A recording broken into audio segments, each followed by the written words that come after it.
ओम शांति 20-10-20 की वाणी है। मीठे बच्चे, तुम हो स्पिरिचुअल, रूहानी, इनकॉग्निटो सैल्वेशन आर्मी। तुम्हें सारी दुनिया को सैल्वेज करना है, डूबे हुए बेड़े को पार लगाना है। प्रश्न: संगम पर बाप कौन सी यूनिवर्सिटी खोलते हैं जो सारे कल्प में नहीं होती? उत्तर: राजाई प्राप्त करने के लिए पढ़ने की गॉडफादर यूनिवर्सिटी व कॉलेज संगम पर बाप ही खोलते हैं। ऐसी यूनिवर्सिटी सारे कल्प में नहीं होती। इस यूनिवर्सिटी में पढ़ाई पढ़कर तुम डबल सिरताज राजाओं का राजा बनते हो। ओम शांति।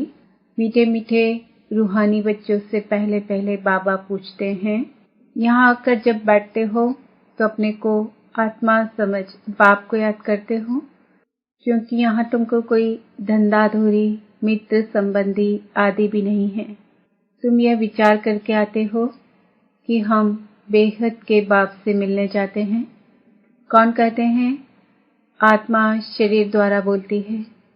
पारलौकिक बाप ने यह शरीर उधार पर लिया है, इनसे समझाते हैं। यह एक ही बार होता है जो बेहद का बाप आकर सिखलाते हैं। अपने को आत्मा समझ बाप को याद करने से तुम्हारा बेड़ा पार होगा। हर एक का बेड़ा डूबा हुआ है।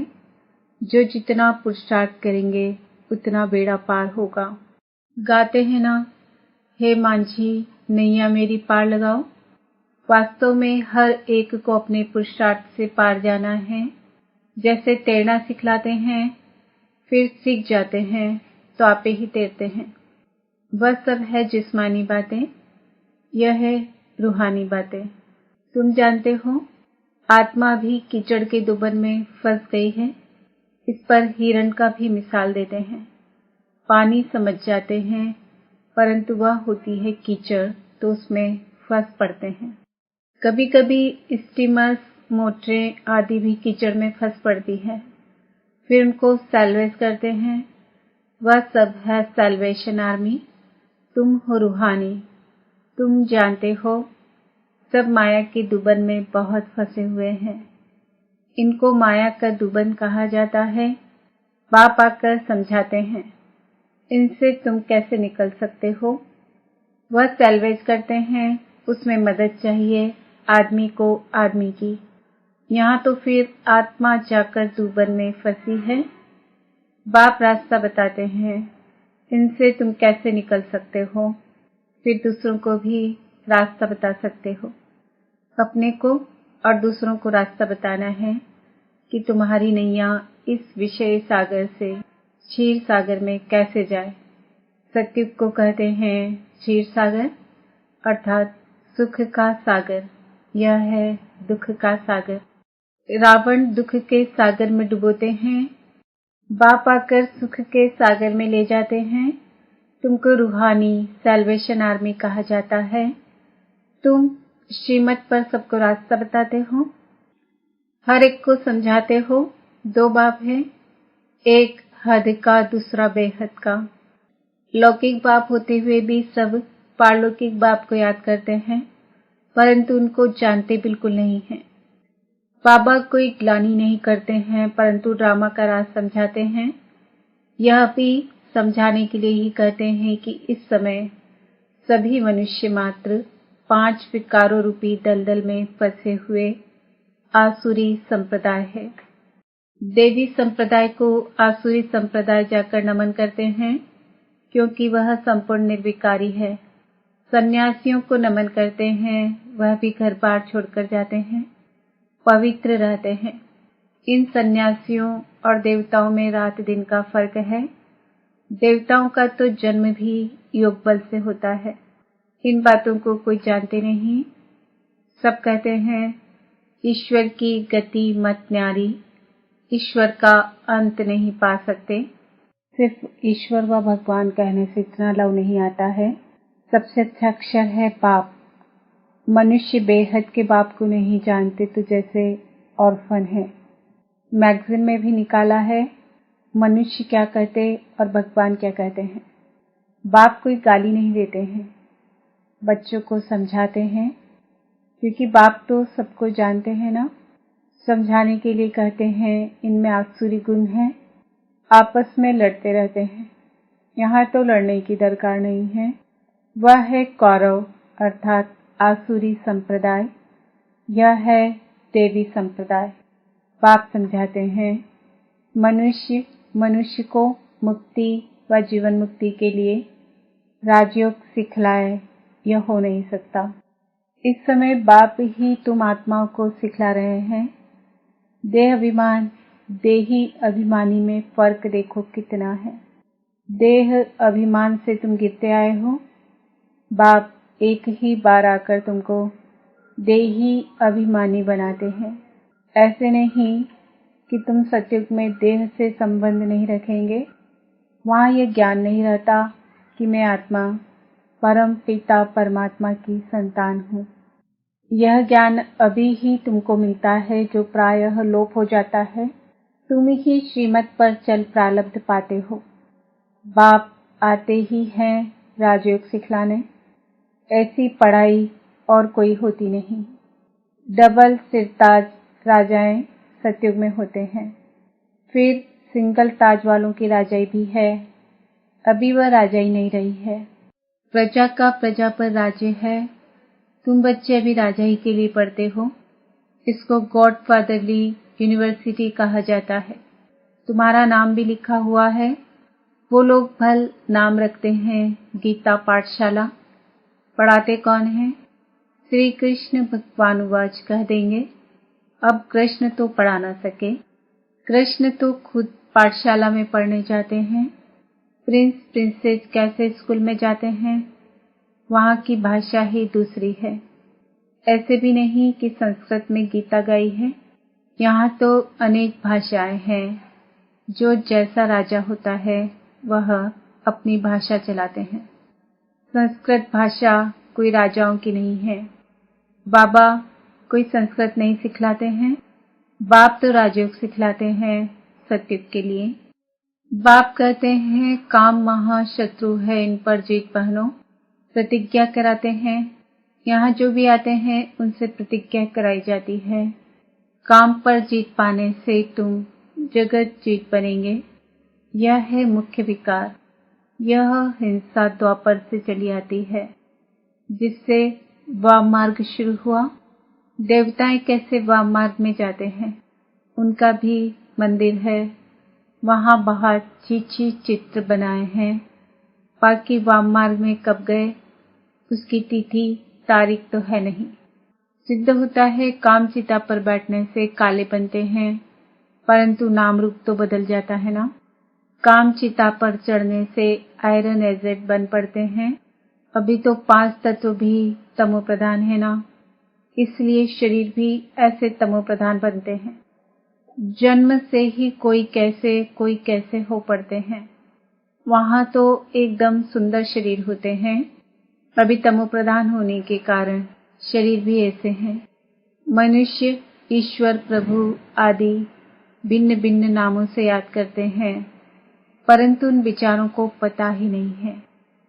आत्मा अपने बाप को याद करती है बाबा आकर शांति दो। यहाँ तो कर्मेंद्रियों से पाठ बजा रहे हैं, तो शांति कैसे मिलेगी? विश्व में शांति थी जबकि इन लक्ष्मी नारायण का राज्य था, परंतु लाखों वर्ष कल्प की आयु कह दी है, तो मनुष्य बेचारे कैसे समझेंगे? जब देवताओं का राज्य था तो एक राज्य एक धर्म था, और कोई खंड में ऐसे नहीं कहते कि एक धर्म एक राज्य हो। यहाँ आत्मा मांगती है एक राज्य हो। तुम्हारी आत्मा जानती है अब हम एक राज्य स्थापन कर रहे हैं। वहाँ सारे विश्व के मालिक हम रहेंगे। बाप हमको सब कुछ दे देते हैं। कोई भी हमसे राजाई छीन नहीं सकते। हम सारे विश्व के मालिक बन जाते हैं। विश्व में कोई सूक्ष्म वतन मूल वतन नहीं आता है। यह सृष्टि का चक्र यहाँ ही फिरता रहता है। इसको बाप जो रचिता है वही जानते हैं। ऐसे नहीं कि रचना रचते हैं। बाप आते ही हैं संगम पर, पुरानी दुनिया से नई दुनिया बनाने। दूर देश से बाबा आया हुआ है। तुम जानते हो नई दुनिया हमारे लिए बन रही है। बाबा हम आत्माओं का श्रृंगार कर रहे हैं, उनके साथ फिर शरीरों का भी श्रृंगार हो जाएगा। आत्मा पवित्र होने से फिर शरीर भी सतो प्रधान मिलेंगे। सतो प्रधान तत्वों से शरीर बनेंगे। इन्हों का सतो प्रधान शरीर है ना, इसलिए नेचुरल ब्यूटी रहती है। गाया भी जाता है, रिलीजन इज माइट। अब माइट मिली कहाँ से? एक ही देवी देवताओं का रिलीजन है जिससे माइट मिलती है। यह देवताएं ही सारे विश्व के मालिक बनते हैं और कोई विश्व के मालिक नहीं बनते हैं।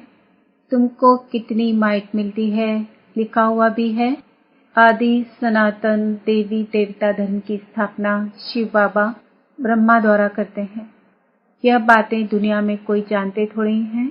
बाप कहते हैं मैं ब्राह्मण कुल स्थापन करता हूँ, फिर उन्हों को सूर्यवंशी डिनास्टी में ले आता हूँ। जो अच्छी रीति पढ़ते हैं वह पास हो सूर्यवंशी में आते हैं। है सारी ज्ञान की बात। उन्होंने फिर स्थूल बाण हथियार आदि दिखाए हैं। बाण चलाना भी सीखते हैं। छोटे बच्चों को भी बंदूक चलाना सिखाते हैं। तुम्हारा फिर है योग बाण। बाप कहते हैं मामेकम याद करोगे तो तुम्हारे विकर्म विनाश होंगे। हिंसा की कोई बात नहीं। तुम्हारी पढ़ाई भी है गुप्त। तुम हो स्पिरिचुअल रूहानी सैल्वेशन आर्मी। यह कोई को मालूम नहीं है कि रूहानी आर्मी कैसे होती है। तुम हो इनकॉग्निटो स्पिरिचुअल रूहानी सैल्वेशन आर्मी। सारी दुनिया को तुम सैल्वेज करते हो। सबका बेड़ा डूबा हुआ है, बाकी सोने की लंका कोई है नहीं। ऐसे नहीं कि सोनी द्वारिका नीचे चली गई है, वह निकल आएगी। नहीं, द्वारिका में भी इनका राज्य था, परंतु सतयुग में था। सतयुग की राजाओं की ड्रेस ही अलग होती है, त्रेता की अलग। भिन्न भिन्न ड्रेस, भिन्न भिन्न रस्म रिवाज होती है। हर एक राजा की रस्म रिवाज अपनी अपनी। सतयुग का तो नाम लेते ही दिल खुश हो जाती है। कहते ही हैं स्वर्ग पैराडाइज, परंतु मनुष्य कुछ भी जानते नहीं। मुख्य तो है यह देलवाड़ा मंदिर, हूबहू तुम्हारा यादगार है। मॉडल्स तो हमेशा छोटा बनाते हैं ना, यह बिल्कुल एक्यूरेट मॉडल्स है।